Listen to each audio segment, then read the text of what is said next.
রমজান মাসে ইফতার পার্টি না করে চলুন তো আমরা ইফতার শেয়ার করি। জিনিসটা কেমন হয় বলেন তো? রমজান মাসে অন্তত ইফতার পার্টির নাম দিয়ে অপচয় বন্ধ করি।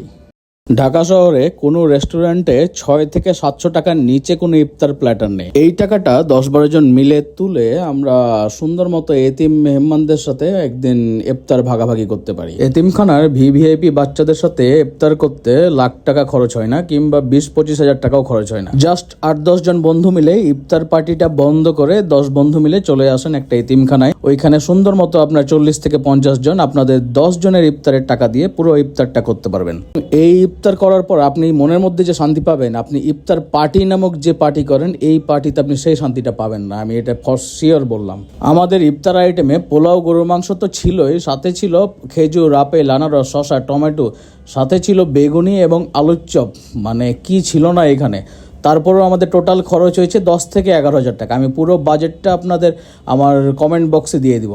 আমাদের এখানে এতিম এবং আংশিক এতিম মিলে প্রায় 35 জন মতো বাচ্চা ছিল, আর আমরা নিজেরা আমাদের সবকিছু টিম মিলে প্রায় আরো 10 জন ছিলাম। প্রায় 45 থেকে 50 জন আমরা এখানে ইফতার করি। তাদের সাথে আমরা একসাথে ইফতারে বসি, এবং আমার সাথে গাজীপুর থেকে 2 ভাই, আরাফাত ভাই এবং মাহিন ভাই, ওনারাও এসেছিলেন আমাদের সাথে জয়েন করতে।